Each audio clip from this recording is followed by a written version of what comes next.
Hello guys, कैसे हैं आप लोग। उम्मीद है आप लोग फिट होंगे, ज़बरदस्त होंगे, मज़े में होंगे, बढ़िया होंगे और बढ़िया तरीके से हमारे रिएक्शंस को एंजॉय कर रहे हैं। मेरा नाम है तला। मौसम तो गाइस, रमन सागर श्री कृष्ण एपिसोड नंबर 186 का पार्ट नंबर 4 लेकर आ जो चुके गाइस हैं। लास्ट पार्ट था वो बहुत ही ज़्यादा शॉकिंग हो चुका था। आपने देखा कि दुर्योधन को जब पता चला और दुर्योधन अब इतना का पछता रहा है कि मेरा जो परम मित्र है वो मृत्यु को प्राप्त हो चुका है। अब उसको वो बातें, वो दिन याद आ रहे हैं जब अंगराज कर्ण ने उसके लिए क्या क्या नहीं था किया, और हमें भी अंगराज कर्ण का समर्थ देखने को और मिल उससे रहा है। पहले आप देखेंगे जो अल्फाज अंगराज कर्ण के लिए हमें कृष्णा जी के मुख से जानने को मिले बिल्कुल। हैं कि अगर तुम उसके पराक्रम के बारे में जान जाओ तो तुम धरती पर बैठ कर अंगराज तो कर्ण को गाइस, प्रणाम अब करो। आगे होने क्या वाला, चलते हैं वीडियो की तरफ और देते हैं रिएक्शन। युद्ध कब स्टार्ट होगा मुझसे। हाँ भांजे, कर्ण ने अपनी मित्रता निभाने में कभी कोई कसर नहीं छोड़ी और आज उसने इस युद्ध भूमि में अपने जीवन का बलिदान देकर मित्रता की उस चरम सीमा को छू लिया है जहां युगों युगों तक कोई नहीं पहुंच सकता। भांजे, कर्ण की मित्रता केवल इस युद्ध भूमि पर ही नहीं बल्कि तुम्हारे जीवन के हर क्षेत्र में थी। भानुमति के साथ तुम्हारा विवाह कर्ण मित्रता अर्थात उसके शौर्य और पराक्रम के कारण ही हो सका था। याद है भांजे, याद है जब तुम कर्ण के साथ भानुमति के स्वयंवर के लिए कलिंग नगरी गए थे। हाँ मामाश्री, याद है। वरमाला लेकर भानुमति अपनी सखी के साथ स्वयंवर में आई थी।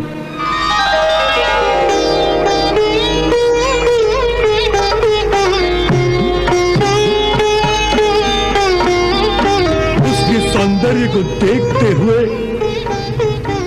मेरा हृदय डोल उठा था। मैं ऐसा खो गया था कि जैसे कोई पाषाण की मूर्ति बन गया था। क्या हुआ मित्र? मेरे हृदय पर बिजली टूट पड़ी है। तो फिर राजकुमारी तुम्हारी हुई समझो।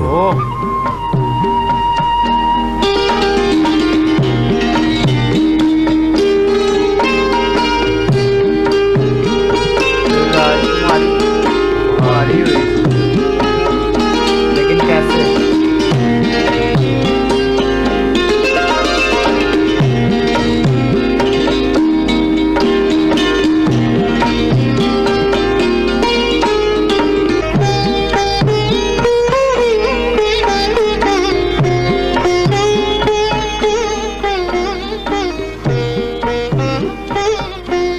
राजकुमारी जी, आप हस्तिनापुर के युवराज दुर्योधन हैं। अमित पराक्रमी, परम बलशाली, सर्वश्रेष्ठ गदाधर।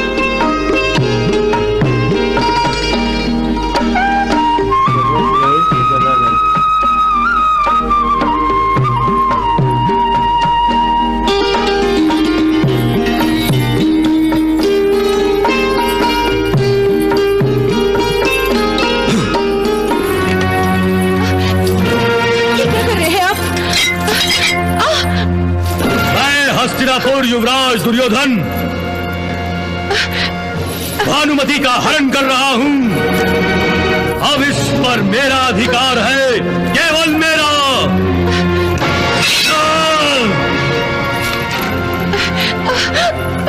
जिस किसी ने युवराज दुर्योधन के आड़े आने का साहस किया उसके रक्त से मैं इस स्वयंवर सभा की धरती को लाल कर दूंगा।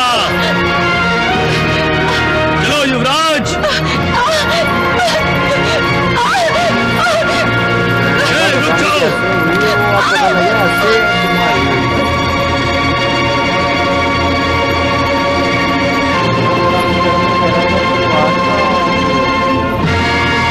ये हमारा अपमान है। हम इस तरह दुर्योधन को जाने नहीं देंगे। चलिए, हम उसे रोकते हैं, हम उसे युद्ध करेंगे। चलिए।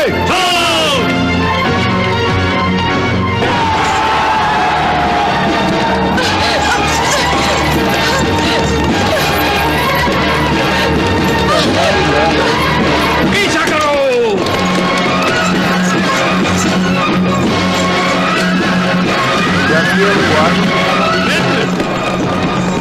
तुम राजकुमारी को लेकर हस्तिनापुर चले जाओ, मैं इन राजाओं के साथ युद्ध करके इन्हें यहीं रोक लेता हूँ। नहीं मित्र नहीं, तुम्हें संकट में छोड़कर मैं अकेला हस्तिनापुर नहीं जाऊंगा।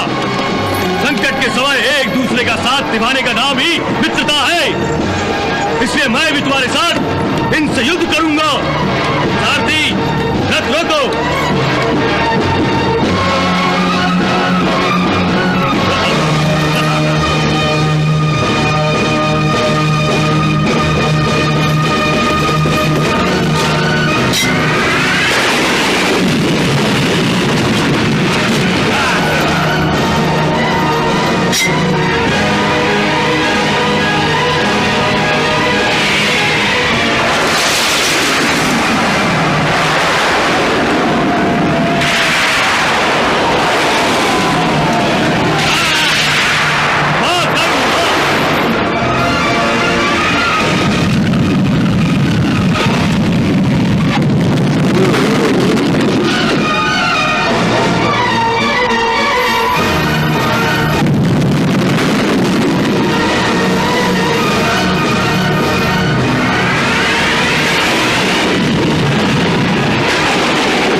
कल नहीं रहा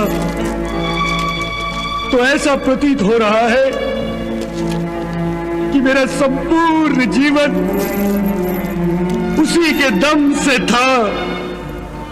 मेरी हर विजय, हर सफलता उसी के बल पर होती थी। ये युद्धि इसने उनके बल पर किया। जिस शुभ पल पर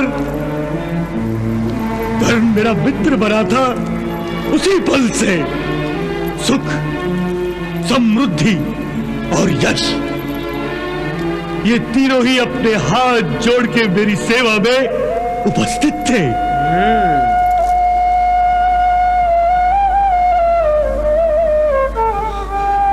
परंतु आज कर्ण नहीं रहा तो ऐसा लगता है कि ये तीनों अपना मुंह मोड़कर कहीं दूर चले गए हैं। मामाश्री, मामाश्री, मुझे कर्ण के बिना ये सारा संसार व्यर्थ लग रहा है और मेरा जीवन अब एक शून्य बनकर रह गया है।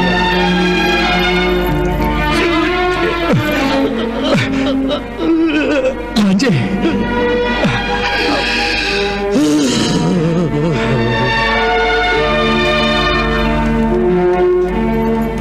प्रणाम युवराज। पितामह ने आपको बुलावा भेजा है। ओ, पितामह ने?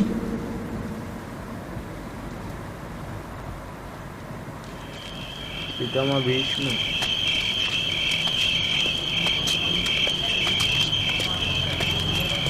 और 1.5 फुटिया भी साथ आ गए।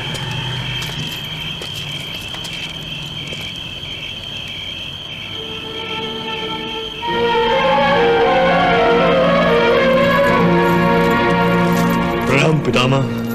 प्रणाम पितामह। प्रणाम पितामह।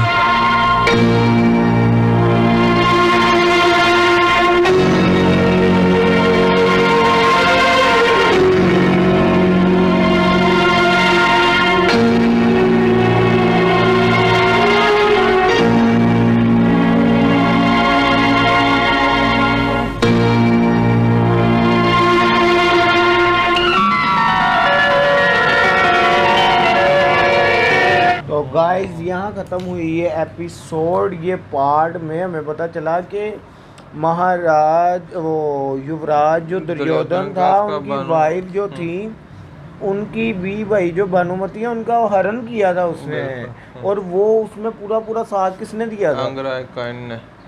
और अगर अंगराज कर्ण ना होते तो ये कभी भी संभव, कभी उधर मतलब कि जो जितने वहाँ राजा मौजूद थे आप देखें उन्होंने कि धो देना था दुर्योधन को। वो राजकुमारी को देखते ही दुर्योधन तो उसने यही अपने दिल की बात उसको रानी को बताने की बजाय राजकुमारी अंगराज कर्ण को बताई, और अंगराज ने कहा कि समझो रानी तुम्हारी हुई। तो जब वो ऐसा एक एक करके रानी राजकुमारों को छोड़ती जा रही थी, दुर्योधन को भी उन्होंने इग्नोर किया, तो दुर्योधन ने उनका हरण कर लिया। और उसके बाद हमने देखा कि किस प्रकार अंगराज कर्ण ने वहाँ तहलका मचाया।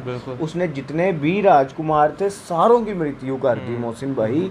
और हमें लास्ट में पता चला कि पितामह भीष्म ने अब बुलाया है दुर्योधन को। और मेरे ख्याल में वो अभी भी एक दफ़ा यही उन्हें समाचार देना चाहेंगे कि भाई अभी भी अगर तुम्हारी पुत्री भ्रष्ट नहीं हुई तो अभी पांडव से क्षमा मांग लो और युद्ध को ख़त्म कर नहीं, दो। दुर्योधन 110% मोहसिन भाई चाहे जितना मर्जी ये वो उसमें हो जाए, गदा युद्ध में सर्वश्रेष्ठ हो जाए, लेकिन ये धर्मी है बहुत बड़ा, और ये इसको नहीं कभी भी होगा। क्यों? क्योंकि इसकी परवरिश ही मामा शकुनी ने किया, और मामा शकुनी ने ये सारा कुछ अपना बदला पूरा करने के लिए किया है, हस्तिनापुर की तबाही के लिए की। क्या देखें, पितामह भीष्म ने दुर्योधन को बुलाया और सारा 1.5 फुटिया पे पीछे चलता वही ना।